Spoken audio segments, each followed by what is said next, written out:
মানে speaker, জাজেস code of কন্ডাক্টে আছে কোনো বিচারক থাকা অবস্থায় কোচিং সেন্টারের সাথে সম্পৃক্ত হতে পারবে না। বিচারকরা কেউ কেউ কোচিং সেন্টারে ক্লাস নেওয়ার জন্য অ্যাডভার্টাইজমেন্ট দিচ্ছেন, সেই বিষয়টি আমরা নোটিশে এসেছে।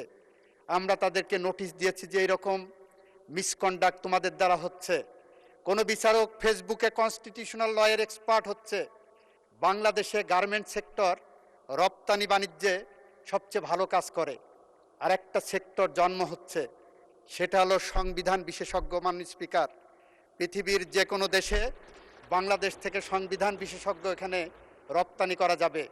আমার সুপ্রিম কোর্টে যারা ক্রিমিনাল ল প্র্যাকটিস করছেন, যারা সিভিল ল প্র্যাকটিস করছেন, তারা সংবিধানের এক একজন বিশেষজ্ঞ হয়ে গেছেন। মাননীয় স্পিকার, আমরা চেয়ে চেয়ে দেখছি। মাননীয় স্পিকার, আমাদের দেশের প্রখ্যাত জুরিস্ট ব্যারিস্টার রফিকুল হক একদিন এক বক্তৃতায় বলেছিলেন, সুপ্রিম কোর্ট কোন দিকে যাবে সেটা হাওয়া ওনারা প্রেস ক্লাব থেকে বুঝবেন। প্রেস ক্লাবের থেকে যেদিকে বক্তব্য, যে লাইনে যাবে, সুপ্রিম কোর্টের রায়টা সেদিকেই ধাবিত হবে।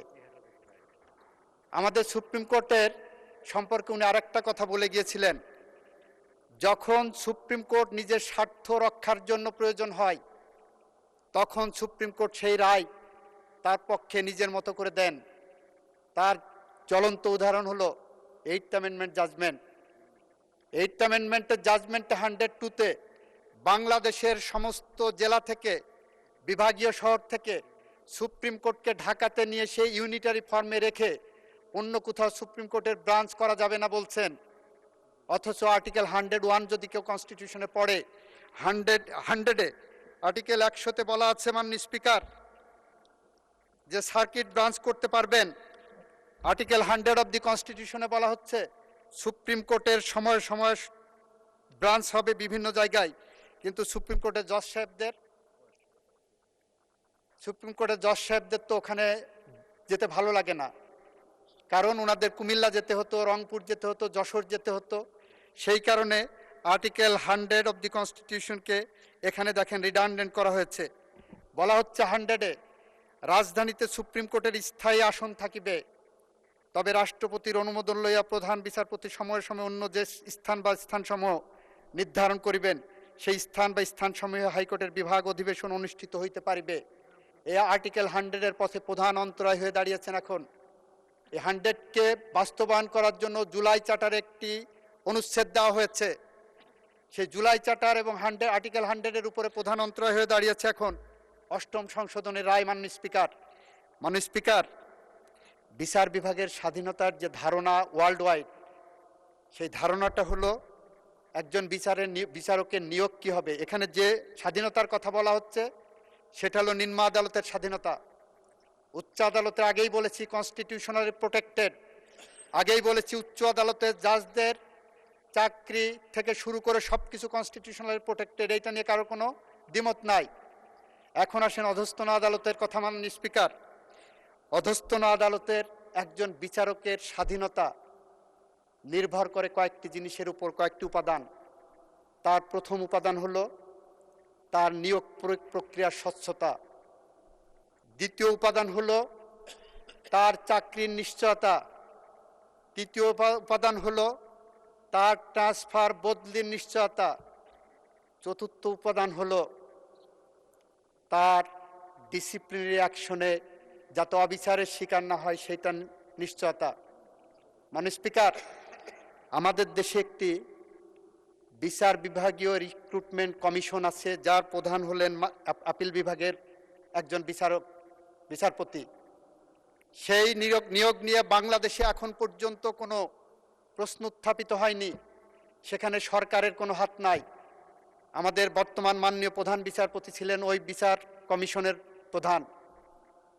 উনি প্রমাণ করে এসেছেন রিক্রুটমেন্ট কতটা স্বচ্ছ হতে পারে, কতটা জবাবদিহিমূলক হতে পারে, কতটা মেধার রিক্রুটমেন্ট হতে পারে। আমাদের বর্তমান মাননীয় প্রধানমন্ত্রী সেটা প্রকাশ করে এসেছেন। মাননীয় স্পিকার, দ্বিতীয়ত হলো তার চাকরির নিশ্চয়তা, তার ট্রান্সফার বদলির নিশ্চয়তা। মাননীয় স্পিকার, আমি আইনমন্ত্রী হিসাবে বলছি, এখানে দাঁড়িয়ে বলছি সংসদে, আমার মাননীয় সংসদ সদস্যের অবহিত করার জন্য, ওনারা জানেন কিনা জানি না, আমার একজন সহকারী জজের ট্রান্সফার করার ক্ষমতাও নাই মাননীয় স্পিকার। যে আইনে এতদিন ধরে আসছে সে আইনে একজন সহকারী জজের ট্রান্সফারের ক্ষমতা আমার নাই। আমি যেটা করতে পারি, আমার মন্ত্রণালয় যেটা করতে পারে সেইটা হলো একজনের ট্রান্সফারের জন্য প্রস্তাব পাঠাতে পারে ক্লারিক্যাল জব পোস্ট অফিস হিসাবে। সেই প্রস্তাব চূড়ান্তভাবে নিষ্পত্তি করবেন সুপ্রিম কোর্ট, প্রধান বিচারপতি নেতৃত্বে যে কমিটি আছে তারা। সুতরাং তার ট্রান্সফার বদলি, একজন বিচারকের ট্রান্সফার বদলি এইভাবে প্রোটেক্টেড আছে। মাননীয় স্পিকার, একজন বিচারক যদি মিসকন্ডাক্ট করে তার বিরুদ্ধে ব্যবস্থা নেওয়ার মতো সামর্থ্য আমাদের নাই, মন্ত্রণালয়ের নাই, সরকারের নাই। সেখানেও আমরা শুধুমাত্র তদন্ত করে একটা প্রস্তাব পাঠাতে পারি।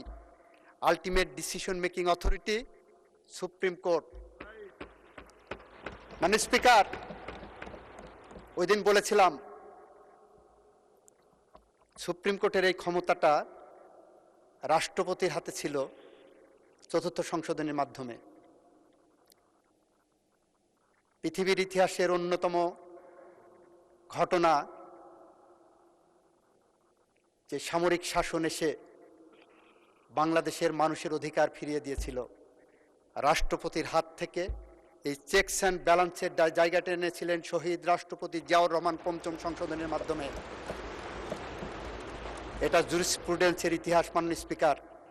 মাননীয় স্পিকার, পৃথিবীর ইতিহাসে জুডিশিয়ারির আমরা অ্যানার্কিজম দেখেছি, জুডিশিয়ারির অটোক্রেসি দেখেছি।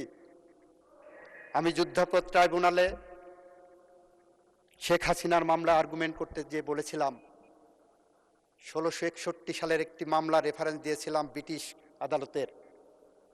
সেই মামলায় ব্রিটিশ তৎকালীন প্রধানমন্ত্রী অলিভার ক্রমওয়েলকে ফাঁসি দেওয়া হয়েছিল।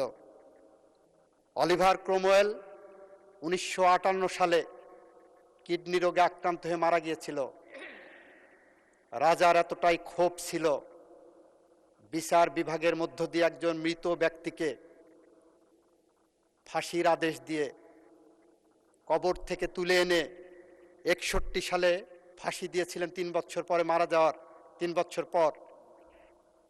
তারপরে সেখানে ক্ষান্ত হয়নি, সেখান থেকে এসে অলিভার ক্রমওয়েলের কঙ্কাল থেকে তার শিরচ্ছেদ করা হয়েছিল। তাকে ব্রিটিশ পার্লামেন্টের সামনে 20 বছর ঝুলিয়ে রাখা হয়েছিল। তারপরে সেই পার্লামেন্টে তার দেহাবশেষ পাঠিয়ে দেওয়া হয়েছিল কবরে, কঙ্কালের অন্য অংশ। 20 বছর পরে যে সেই মাথাটা, সেই খুলিটা ক্যামব্রিজের সাসেক্স বিশ্ববিদ্যালয়ের গেটে কবরস্থ করা হয়েছিল। মাননীয় স্পিকার, সেটাও হয়েছিল 200 বছর পরে, সেটাকে করা হয়েছে 20 বছর পরে। মাননীয় স্পিকার, এই কথাটা এটার কারণে বলছি, প্রগতিশীলতাটা কি, আমরা সামনে এগিয়ে যাব। আমরা বিচার বিভাগের স্বাধীনতার জন্য বদ্ধপরিকর। আমরা জুলাই চার্টারে স্বাক্ষর করেছি, আমরা বলেছি সংবিধানের প্রতি অনুচ্ছেদ ধরে আমরা এগিয়ে যাব মাননীয় স্পিকার, এবং যাব বলেই আমাদের যে বিলটা এনেছি সেই বিলের প্রথমেই বলেছি, প্রথম লাইনেই বলেছি, যেহেতু সুপ্রিম কোর্ট সচিবালয় প্রতিষ্ঠার প্রয়োজনীয়তা বিষয়ে সংশ্লিষ্টদের সহিত অধিকতর পরামর্শ ও যাচাই বাছাই করা প্রয়োজন। আসেন না, মাননীয় বিরোধী দলের সদস্যদের বলছি, আপনাদের এক্সপার্টাইজ আমরা আহ্বান করব। আপনাদের বাইরেও যারা আছে, আপনাদের যারা সিনিয়র আইনজীবী আছে, তাদের কাছে এক্সপার্টাইজ আমরা আহ্বান করব। আমরা বিচার বিভাগের সচিবালয়ের প্রতিষ্ঠার বিষয়ে আমরা আরও যাচাই বাছাই করে পরবর্তী আইন পাশ করব মাননীয় স্পিকার। আপাতত আমরা এই আইনটা পাশ করার জন্য ধন্যবাদ অনুরোধ করছি মাননীয় স্পিকার।